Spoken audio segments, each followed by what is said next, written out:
सभे मगहिया भाई बहन के भूलेटन काका के राम राम। आथिन मगहिया खबर में सुनथिन देश दुनिया के खबर। पंचायत चुनाव के दोसरका चरण में पड़ल 55.02% वोट, सबला बेसी 63.5% वोट गया जी में पड़ल त सबला कम 43.44% वोट सारण में पड़ल। गृह मंत्री अमित शाह से भेंट कैलन पंजाब के पूर्व मुख्यमंत्री कैप्टन अमरिंदर सिंह। केंद्रीय मंत्रिमंडल फैसला ले रखे कि 11.2 लाख स्कूल के 11.8 करोड़ लइकन के भेटाए बनल बनावल भोजन, जेकर नाम रहा प्रधानमंत्री पोषण योजना। पश्चिम बंगाल के भवानीपुर में उपचुनाव आज हो रहा है। सुरक्षा के चाक चौबंद व्यवस्था है। पश्चिम बंगाल के मुख्यमंत्री ममता बनर्जी यहीं से चुनाव लड़ रहा है। बेंगलुरु के एगो स्कूल में 60 लइकन कोरोना पॉजिटिव पावल गेलन है। मतदान के दौरान पूर्वी चंपारण में कुछ लोग एगो पुलिस के जमादार के कैलन पिटाई। दिल्ली, मुंबई, कोलकाता में डिजिटल दुर्गा पूजा मनावे के चल रहा है तैयारी। बिहार के कांटी और बरौनी बिजली घर बंद करल जा सका है।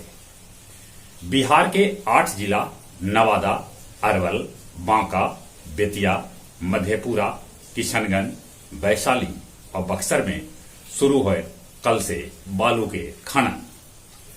समाज सेवी मेधा पाटकर और जल पुरुष राजेंद्र सिंह के दिल जाए 2021 के महात्मा गांधी अंतर्राष्ट्रीय पुरस्कार। जापान के पूर्व विदेश मंत्री फूमियो किशिका होतन जापान के अगला प्रधानमंत्री। तालिबान भारत के लिखलक चिट्ठी की फिर से अफगानिस्तान और भारत के बीच शुरू कैल जाए उड़ान। अफगानिस्तान में महिला शिक्षक और महिला स्वास्थ्यकर्मी के न भेटा रहल है वेतन। जेफ बेजोस के पीछे छोड़ के एलन मस्क दुनिया के नंबर 1 अमीर बन गए। ट्यूनेशिया में महिला प्रधानमंत्री रोंधा बेंटेप रामधने नामित कैल गेलन है।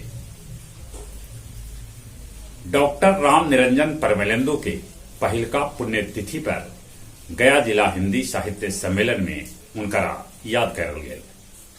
रफीगंज के धुनिया मोहल्ला में भोज के दौरान दीवाल गिरे से 3 आदमी के मौत हो गए, तब 8 आदमी घायल हो गए। डेल्हा पुल भी एगो महिला से बाइक चोर 2 लाख रुपया लूट लेला।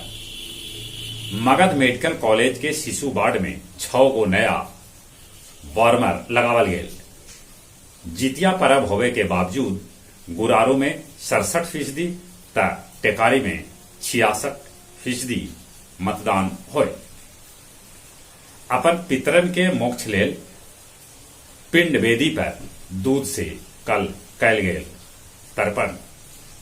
गया जिला हिंदी साहित्य सम्मेलन के वरिष्ठ साहित्यकार मिथिलेश कुमार मिश्र दर्द के मोबाइल मानपुर पुल पर छिनतई में छीन ले गए। अब कुछ खेल के समाचार। आज पहला डे नाइट मैच ऑस्ट्रेलियाई महिला टीम और भारतीय महिला टीम के बीच ऑस्ट्रेलिया में खेलल जाए। आईपीएल के वो मैच में बेंगलुरु राजस्थान रॉयल्स के 7 विकेट से हरा दिला। अगला 2 गो T20 विश्व कप में रोहित शर्मा करतन कप्तानी। डूरंड कप के फाइनल में गोवा स्पोर्टिंग क्लब के साथ भिड़न।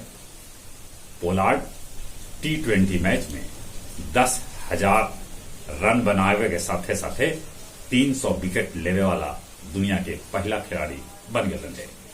जहां तक मौसम के सवाल है, मौसम के मिजाज एकदम से गड़बड़ चल रहा है। झमाझम पानी हो रहा है, हवा चल रहा है। ये चक्रवात के चलते हो सका है। अपने सगे से निहोरा कोरोना से बचे लेल मुंह और नाक पर मास्क लगाते, सोशल डिस्टेंसिंग के पालन करथे। जौन उम्र 18 बच्छर से ऊपरे है तो कोरोना के वैक्सीन जरूर लेथे।